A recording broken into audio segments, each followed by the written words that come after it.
حي على الفلاح.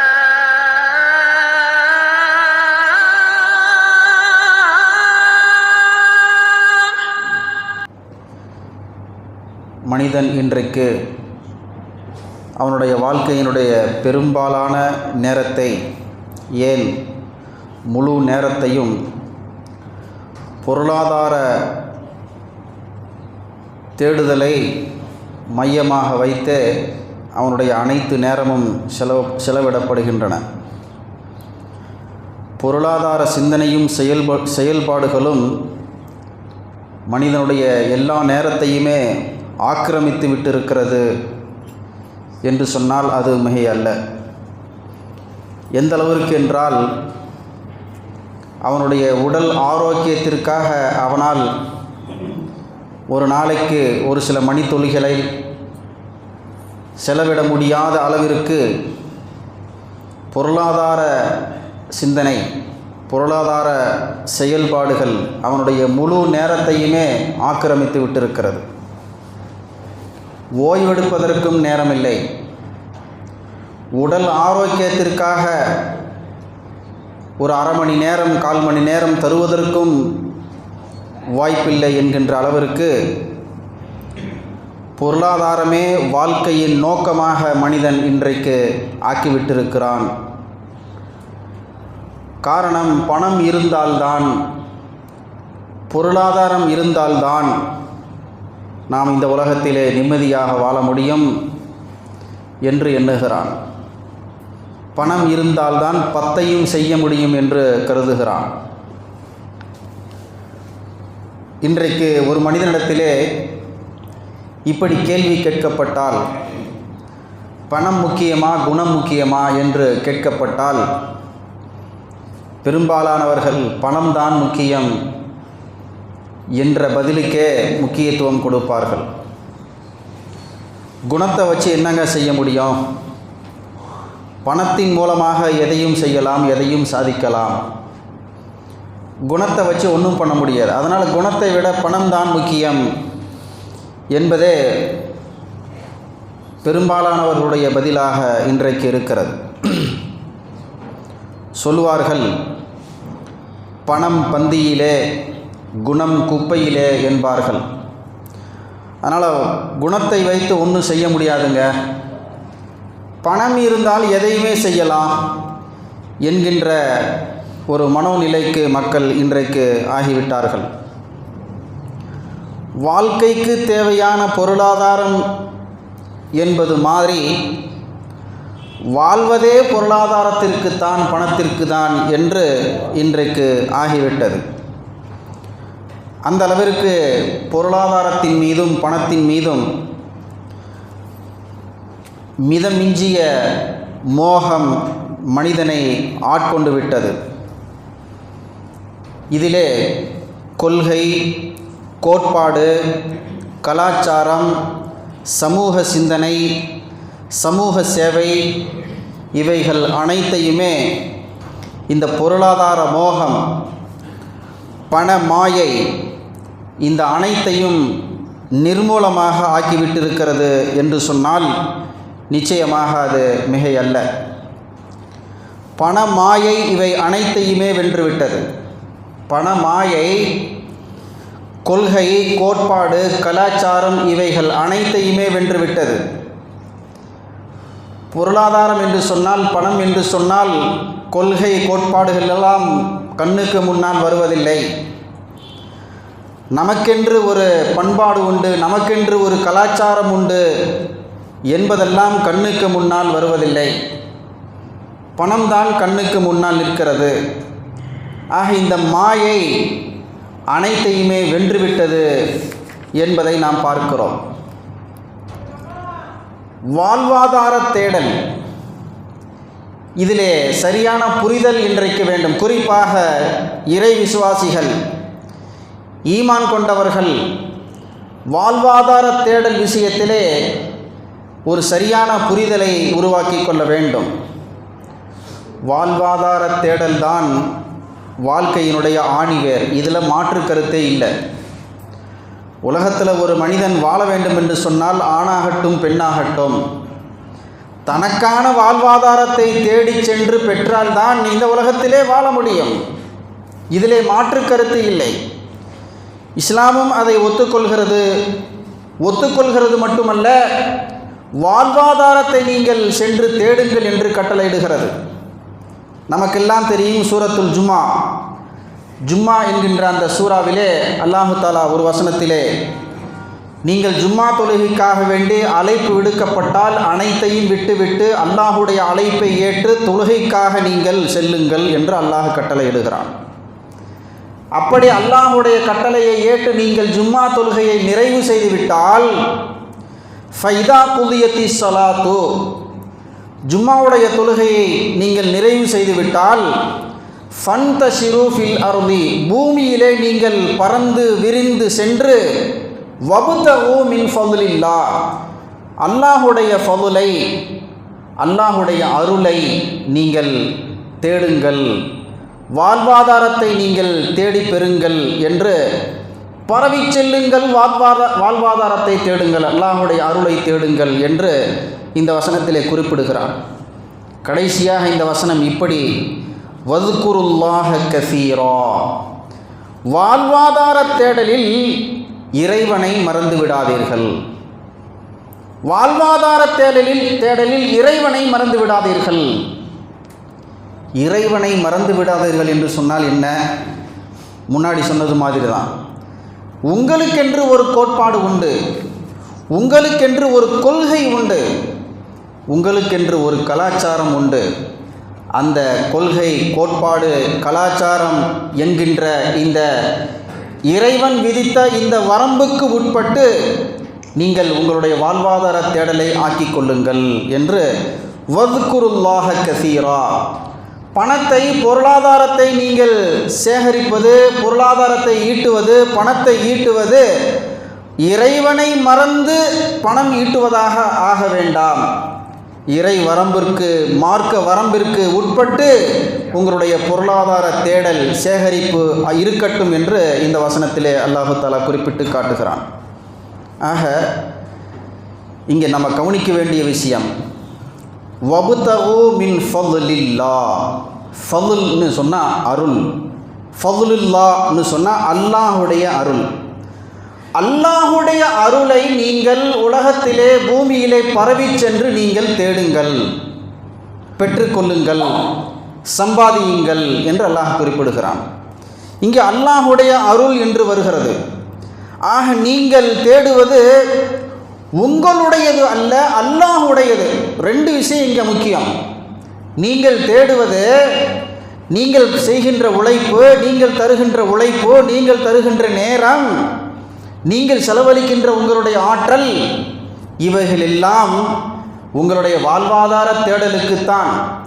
ஆனால் உங்களுக்கு கிடைக்கக்கூடிய அந்த பொருளாதாரம், உங்களை தேடி வருகின்ற அந்த பொருளாதாரம் ஃபதுலுல்லாஹ், அல்லாஹுடையது என்று குறிப்பிடுகிறான். இதை நினைவிலே முதலிலே கொள்ளுங்கள். அல்லாஹுடையது. எனக்கு கிடைக்கிற என்னுடைய வாழ்வாதாரம் என்னுடைய சாமர்த்தியத்தில் தான் கிடைக்கிறது, என்னுடைய உழைப்பில் தான் நான் ஈட்டுகிறேன், என்னுடைய ஆற்றலை செலவழித்து தான், என்னுடைய நேரத்தை தந்து தான் நான் என்னுடைய பொருளாதாரத்தை நான் ஈட்டுகிறேன். ஆனால் அல்லாஹ் இங்கே சொல்லுகிறான், ஃபதுலுல்லாஹ், உங்களுக்கு கிடைக்கின்ற உங்களுடைய வாழ்வாதாரம் அல்லாஹுடையது என்று குறிப்பிடுகிறான். முதல் விஷயம். இரண்டு, ஃபதுல், இது அல்லாஹுடைய அருள் என்று சொல்லுகின்றான். அப்போ நீங்கள் தேடக்கூடிய வாழ்வாதாரம், பொருளாதாரம் அருள் ஆதாரமாக அமையட்டும். உங்களுடைய பொருளாதாரம், நீங்கள் ஈட்டுகின்ற பொருளாதாரம், உங்களுக்கு கிடைக்கின்ற பொருளாதாரம் அல்லாஹுடைய அருள் ஆதாரமாக இருக்கட்டும். இன்றைக்கு இருக்கிறதா? நம்மிடம் இருக்கக்கூடிய பொருளாதாரம், நாம் ஈட்டுகின்ற பொருளாதாரம், பணம் அல்லாஹுடைய அருளாதாரமாக இருக்கின்றதா என்பதை நாம் ஒவ்வொருவரும் யோசனை செய்து பார்க்க வேண்டும். அல்லாஹ் இங்கே குறிப்பிட்டு ஃபதுலுல்லாஹ், அல்லாஹுடைய அருள் என்று குறிப்பிட்டு காட்டுகிறான். அதனால தான் அர்ராக் இப்னு மாலிக் ரஹ்மத்துல்லாஹி அலைஹி அவர்கள் தொழுகை முடித்துவிட்டு பள்ளியிலிருந்து பொருளாதார தேடலுக்காக வேண்டி வெளியிலே செல்லும் பொழுது குறிப்பாக ஜும்மாவுடைய தொழுகையை முடித்துவிட்டு வெளியிலே சென்று தன்னுடைய வாழ்வாதார தேடல்களிலே ஈடுபடும் பொழுது தொழுகையை முடித்துவிட்டு பள்ளிவாசலுக்கு வெளியிலே செல்வதற்கு முன்பாக துவா செய்வார்கள் இப்படி: அல்லாஹும்ம யா அல்லாஹ் அஜப்து தஅவதக, நீ அழைத்தாய், உன்னுடைய அழைப்பை ஏற்று இதோ நான் ஆஜராகிவிட்டேன். அல்லாஹ் தஆலா சூரத்துல் ஜும்மாவில் என்ன குறிப்பிடுகிறான், எப்படி அழைக்கின்றான்? ஜும்மாவிற்காக வேண்டி அழைப்பு விடுக்கப்பட்டால், பாங்கு சொல்லப்பட்டு விட்டால், நீங்கள் அனைத்தையும் விட்டுவிட்டு அல்லாஹுடைய அழைப்பை ஏற்று நீங்கள் மஸ்ஜிதிற்கு தொழுகைக்காக வேண்டி விரைந்து செல்லுங்கள் என்று குறிப்பிட்டு அழைக்கின்றான். அதைத்தான் இங்கே சொல்கிறாங்க, அஜப்து தஅவதக, அல்லாஹும்ம அஜப்து தஅவதக, இறைவா நீ அழைத்தாய், இதோ உன்னுடைய அழைப்பை ஏற்று நான் இங்கே ஆஜராகிவிட்டேன். வகலைத்து ஃபரீலதக, நீ எனக்கு கடமையாக ஆக்கிய தொழுகையை இதோ நான் நிறைவு செய்து விட்டேன். நீ எனக்கு தொழுகையை கடமையாக்கினாய், அந்த கடமையை உன்னுடைய இறை இல்லத்திற்கு வந்து ஜமாஅத்தோடு இதோ நான் நிறைவு செய்து விட்டேன். அடுத்து சொன்னாங்க, ஒன் தஷர்து கமா அமர்தனி, இறைவா தொழுது முடித்துவிட்டு ஃபன்தஷிரு வபுதகு மின் ஃபதுலில்லா என்று சொன்னாய் அல்லவா, அல்லாஹுடைய பூமியிலே பறந்து விரிந்து சென்று அல்லாஹுடைய அருளை தேடிக்கொள்ளுங்கள் என்று நீ சொன்னாய் அல்லவா, இதோ நீ சொன்ன உன்னுடைய கட்டளைக்கு ஏற்ப இதோ உன்னுடைய பூமியிலே நான் பறந்து விரிந்து சென்று உன்னுடைய அருள் ஆதாரத்தை நான் தேட முனைகிறேன். ஃபர்சுகுனி மின் ஃபதுலிக்க, உன்னுடைய அருளிலிருந்து எனக்கு நீ உணவளிப்பாயாக, என்னுடைய வாழ்வாதாரத்தை எனக்கு நிறைவாக நீ தருவாயாக. வ அன்த கைருர் ராஸிகீன், நீதான் வாழ்வாதாரத்தை தருவதிலே மிகச்சிறந்தவன். எல்லா உயிரினங்களுக்கும் சொன்னமா இல்லையா, உலகம் முழுவதற்குமே படியளப்பவன் நீதான். நீ எனக்கு தந்தால்தான் எனக்கு உண்டு, இல்லை என்றால் இல்லை. எனவே நீ எனக்கு உணவளிப்பாயாக என்று இப்படி துவா செய்வார்கள். அல்லாஹும்ம அஜப்து தாவதக வ கலைத்து ஃபரீலதக வன்தஷர்து கமா அமர்தனி ஃபர்சுக்னி மின் ஃபதுலிக வ அன்த கைருர் ராஸிகீன் என்று துவா செய்துவிட்டு பள்ளியிலிருந்து வெளியே செல்வார்கள் என்பதாக வருகிறது. ஆக நாம் நமக்காக வேண்டி தேடுகின்ற நம்முடைய வாழ்வாதாரமாக இருந்தாலும் அல்லாஹுடையது. அல்லாஹ் அதை என்னுடைய வாழ்வாதாரத்தை அருளாதாரமாக ஆக்க வேண்டும்.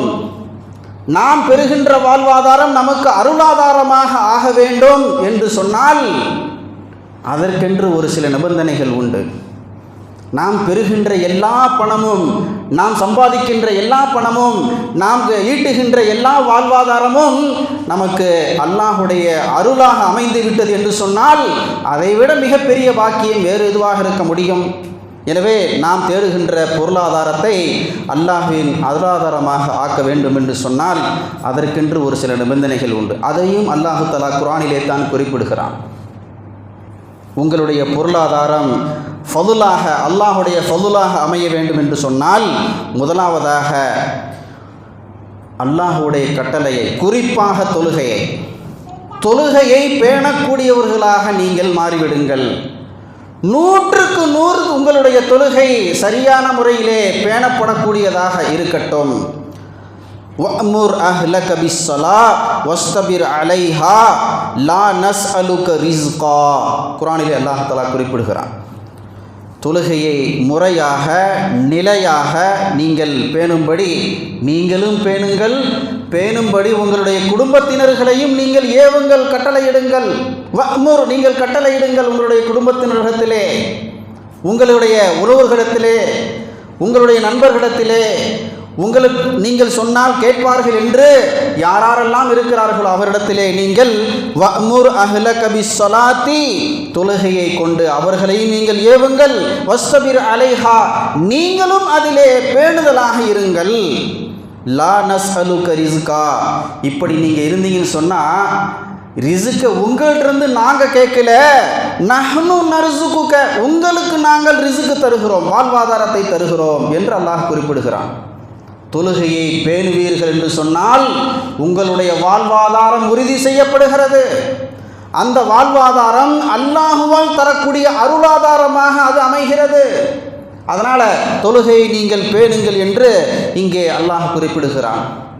தொழுகையை தியாகம் செய்துவிட்டு, தொழுகையை விட்டுவிட்டு, அதை நிர்மூலமாக ஆக்கிவிட்டு தேடுகின்ற ரிஸ்க், தேடுகின்ற பொருள், தேடுகின்ற பணம், பொருளாதாரம் கண்டிப்பாக அல்லாஹுவால் வழங்கப்படுகின்ற அருளாதாரமாக கண்டிப்பாக இருக்காது. தொழுகையை விட்டுட்டு, அல்லாஹுடைய கட்டளையை விட்டுட்டு, அல்லாஹுடைய வரம்புகளை, இஸ்லாம் விதிக்கின்ற வரம்புகளை எல்லாம் மீறிவிட்டு நாம் தேடுகின்ற வாழ்வாதாரம், பொருளாதாரம் கண்டிப்பாக அல்லாஹுடைய அருளாதாரமாக இருக்காது என்பதையும் இந்த வசனத்தின் மூலமாக நாம் புரிய வேண்டும்.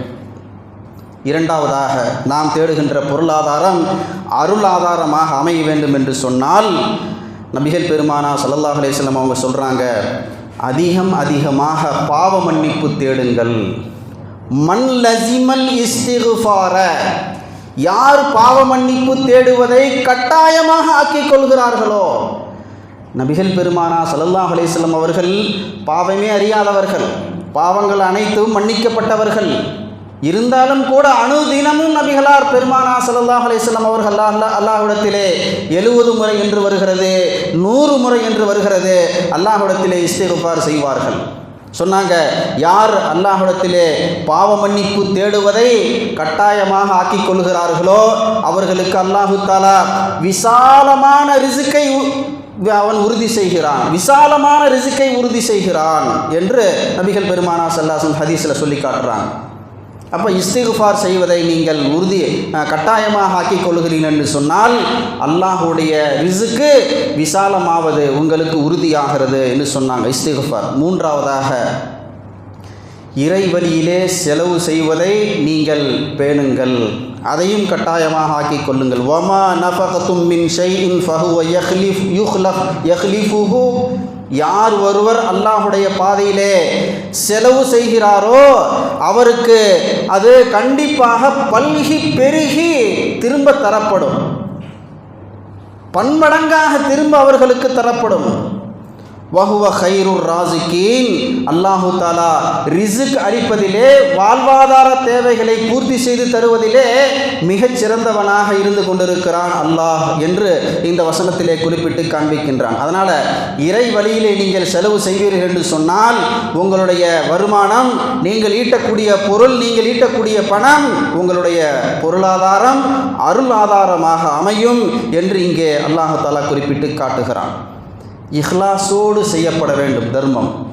நாம் செய்யக்கூடிய செலவுகள் இஹ்லாஸாக செய்யப்பட வேண்டும். இஹ்லாஸோடு செய்யப்படும் தர்மம் அனைத்தும் பன்மடங்காக நமக்கு பல்கி பெருகி திருப்பி தரப்படும் என்று அல்லாஹ் இங்கே வாக்குறுதி தருகிறான்.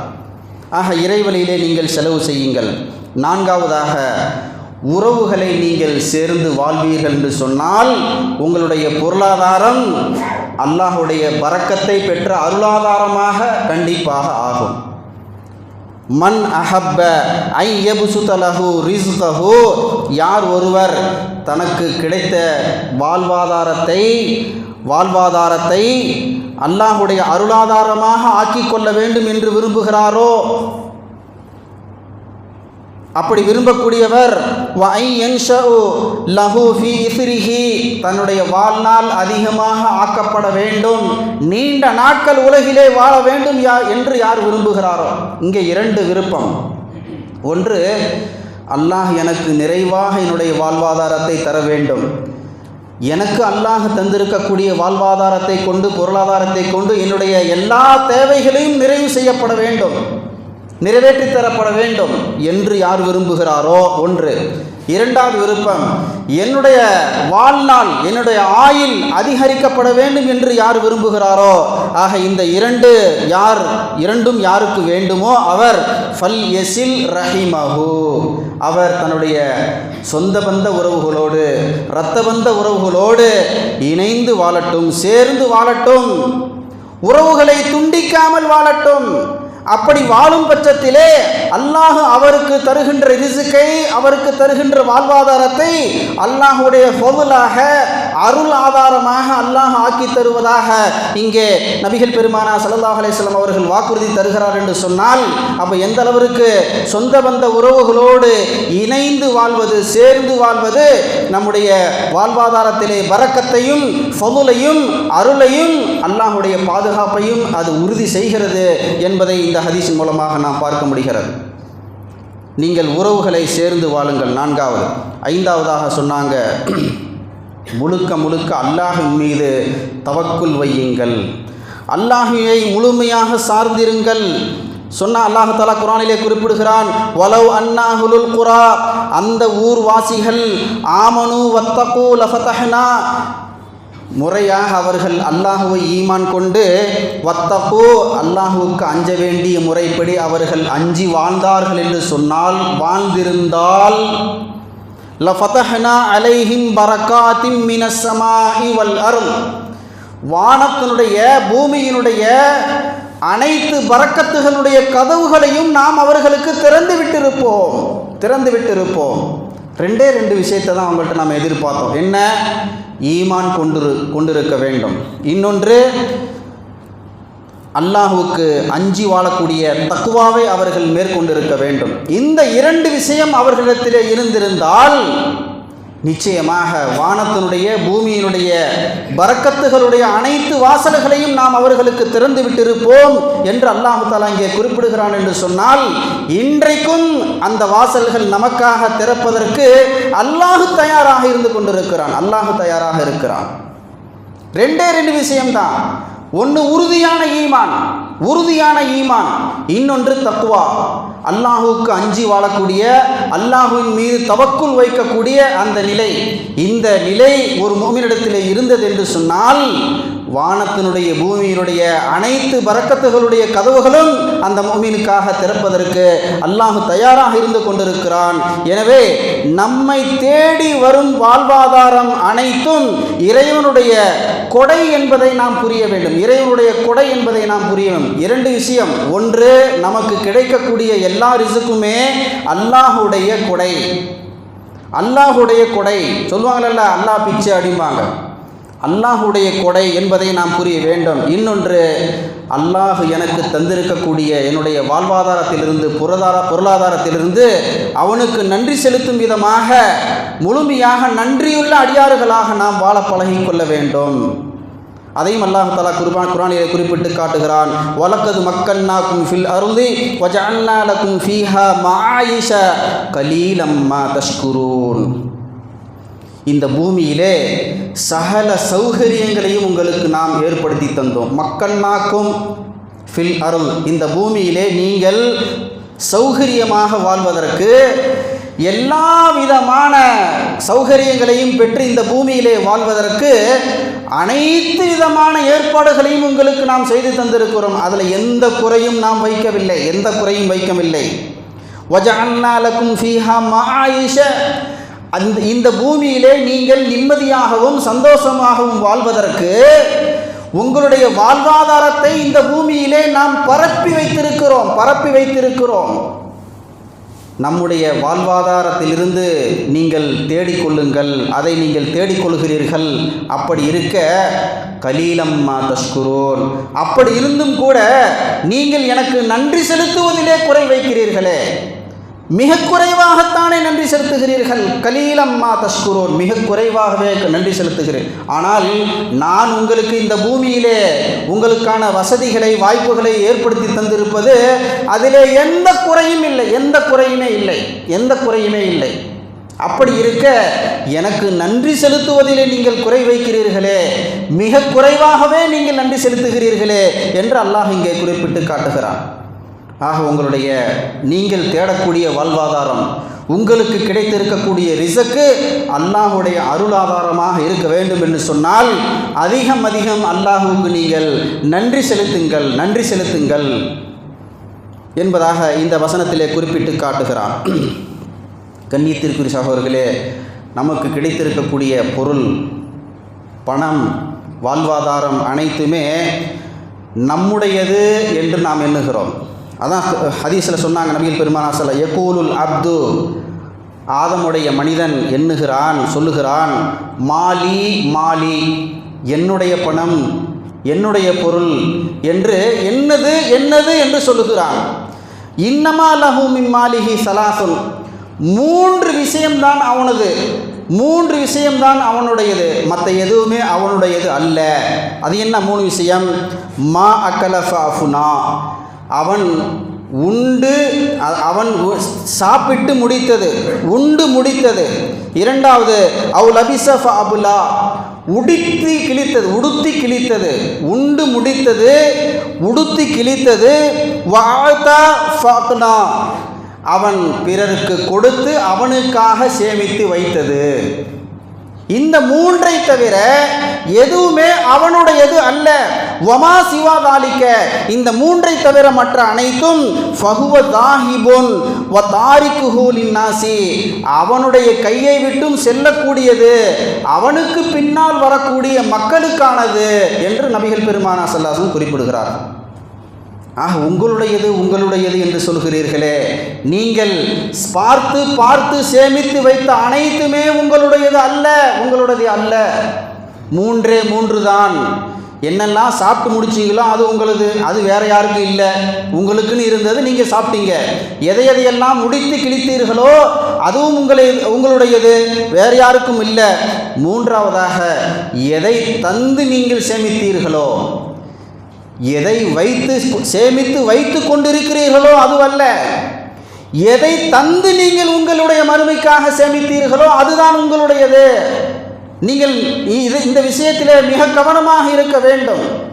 அதனால தான் சதக்கா செய்யக்கூடிய விஷயத்தில் அன்னை ஆயிஷா ரலியல்லாஹு தஆலா அன்ஹா அவங்கள்ட்ட நபிகள் பெருமானா ஸல்லல்லாஹு அலைஹி வஸல்லம் ஒரு முறை ஆட்டை அறுத்து சதக்கா செய்ய சொல்லிட்டு வெளியே போயிட்டு வந்து கேட்டாங்க, நான் சொன்னதை புரிஞ்சுட்டீங்களா, ஆடு அறுத்து எல்லாத்துக்கும் சதக்கா கொடுத்துட்டீங்களா அப்படின்னு சொல்லி சொன்னாங்க. ஆயிஷா ரலியல்லாஹு தஆலா அன்ஹா அவங்க, யா ரசூலல்லாஹ், எல்லாத்துக்கும் கொடுத்து முடிச்சிட்டோம், நமக்குன்னு கொஞ்சம் எடுத்து வச்சிருக்கிறோம் அப்படின்னாங்க.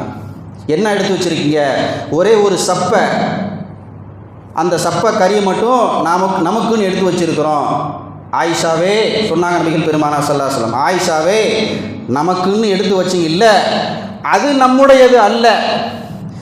எதையெல்லாம் பிறருக்கு சதக்காவாக தந்து விட்டீர்களோ அதுதான் நம்முடையது, அதுதான் நம்முடைய மறுமையினுடைய வெற்றியை தீர்மானிக்கக்கூடியது, அதுதான் நம்முடைய சுவனத்தை தீர்மானிக்கக்கூடியது.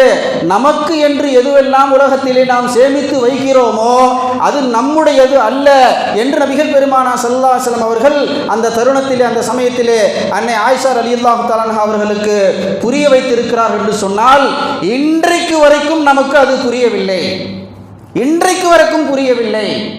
சேமித்து வைத்திருக்கக்கூடிய அனைத்துமே நம்முடையது அல்ல.